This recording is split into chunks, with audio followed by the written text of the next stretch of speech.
নমস্কার বন্ধুরা, সুমিতার হেসেলে সবাইকে স্বাগতম। তো বন্ধুরা, আজ আমি কিন্তু নিয়ে চলে এসেছি এই গরমে খুবই হালকা ফুলকা একটি রেসিপি। তো আজ আমি করে দেখাবো পোনা মাছের আম দিয়ে মাখা মাখা পাতলা ঝাল। তো বন্ধুরা চলুন, এই রেসিপিটি আমি কি দিয়ে করি এবং কিভাবে বানাই, তো এটাই আজকে আপনাদের শেয়ার করি। তো তার জন্যে আমি এখানে প্রথমে কিছুটা প্রায় 200 থেকে 300 গ্রাম মাছ আমি কেটে ধুয়ে লবণ হলুদ মাখিয়ে রেখেছি। এই দেখতেই পাচ্ছেন বন্ধুরা। এবার আমি একটি প্যান নিয়ে নিয়েছি, প্যানে দিয়ে দিয়েছি প্রায় 5 চামচ মতো সাদা তেল। তো ভালো করে গরম করে নেওয়ার পর আমি একে একে করে মাছগুলো এতে দিয়ে দিব ভেজে রাখার জন্য। তো এইভাবে আমি মাছগুলো একে একে করে ভেজে নিচ্ছি। আপনারা চাইলে কাঁচা মাছেরও করতে পারেন, যদি মাছটা সদ্য হয়, সদ্য জল থেকে অথবা পুকুর থেকে অথবা জ্যান্ত মাছটা হলে ভালো হয় টেস্টটা। কিন্তু যেহেতু এটি আমার আগের দিনের মাছ, তো সেই জন্যে আমি একটু ভেজে নিচ্ছি। কাঁচা মাছের করলেও বন্ধুরা অসাধারণ স্বাদও লাগে। আর এই গরমে এরকম হালকা ফুলকা রেসিপি হলে শরীরও যেমন ভালো লাগবে, তেমনি দেখবেন খেতেও কিন্তু অসাধারণ লাগছে। তো দেখতেই পাচ্ছেন আমার মাছগুলো ভাজা হয়ে গেছে। আপনাদের সাথে কথা বলতে বলতে আমি এইভাবে একটি পাত্রে এই এক এক করে মাছ ভাজাগুলো তুলে রেখে দিব, এবং সেই পাত্রে আমি দিয়ে দিব 2 চামচ মতো সরিষের তেল, এবং দিয়ে দিব 1/4 ভাগ কালো জিরে। দিয়ে দিলাম কালো জিরে। কালো জিরেটা ভেজে উঠলেই আমি দিয়ে দিব কুচিয়ে রাখা একটি বড় সাইজের টমেটো, 5 থেকে 6টা কাঁচা লঙ্কা আমি চিড়ে নিয়েছি, আর বড় সাইজের একটা পেঁয়াজকে ভালো করে কুচিয়ে নিয়েছি। এবং এতে আমি যোগ করব পরিমাণ মতো হলুদ। এখানে আমি 1/2 চামচ হলুদ গুঁড়ো ব্যবহার করেছি।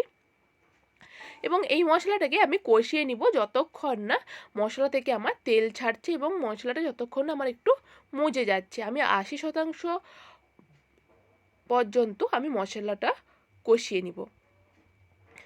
এই দেখুন, এইভাবে কষাতে কষাতে মশলাটা কিন্তু থেকে জলও ছেড়ে দিবে এবং মশলাটা মজেও যাবে। এরপর মজে যাওয়ার পর দেখতেই পাচ্ছেন আমি এতে দিয়ে দিব প্রায় 4 চামচ সর্ষে আমি বেটে রেখেছিলাম, কালো সর্ষে সাদা সর্ষে মিশিয়ে। ওইটা ভালো করে আমি গ্রেভিটা বের করে রেখেছি, তো সেটা আমি দিয়ে দিলাম। এবং একটু ফুট উঠলেই আমি দিয়ে দিব লম্বালম্বি করে কেটে রাখা 2টো বড় সাইজের আলু দিয়ে দিলাম। তো আপনারা চাইলে পরিমাণ কম বেশিও করতে পারেন। এবং আলুর জন্যে আমি এখানে 1 চা চামচ গুঁড়ো লবণ ব্যবহার করছি। এবং ভালো করে আর একটু কষিয়ে আমি ঢাকনা মেরে একেবারে কম আঁচে রেখে দিব 5 থেকে 7 মিনিট।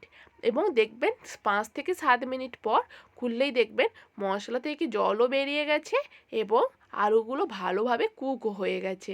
এরপরে আমি যোগ করব আমাদের প্রধান উপকরণ আম, কাঁচা আম। তো আমি এখানে একটা ছোট সাইজের আম নিয়েছি, ছাড়িয়ে আমি 4 ভাগ করে নিয়েছি। সেই আমটা আমি এই সময় দিব, আগেতেও দেওয়া যাবে না, পরেও দেওয়া যাবে না। রান্না শেষ হওয়ার কিছুক্ষণ আগে আমি আমটা যোগ করব, যাতে করে পরে দিলে টকটা না হয়তো হবে না, আবার আগে দিলে বেশি পরিমাণ টক হয়ে যাওয়ার সম্ভাবনা থাকে। এবং আমি 1 কাপ মতো জল এখানে যোগ করলাম এবং ভেজে রাখা মাছগুলো একে একে করে আমি দিয়ে দিচ্ছি। এবং ফুট দেখুন উঠে গেছে। এরপর একটু নাড়িয়ে চাড়িয়ে আমি এতে যোগ করব 2 চা চামচ সরিষের তেল। যেহেতু এখানে আম আছে, আমাকে আলাদা করে টক আছে আচারের তেল অথবা পাতিলেবু অথবা গন্ধরাজ লেবু রস না দিলেও হবে। তো এইভাবে গরম গরম পরিবেশন করুন এই গরমে হালকা ফুলকা আম দিয়ে মাছের ঝাল। তো বন্ধুরা, এই রেসিপিটি আপনাদের কেমন লাগলো অবশ্যই আমাকে কমেন্ট করে জানাবেন, এবং সবাই বাড়িতে ট্রাই করবেন। ধন্যবাদ বন্ধুরা।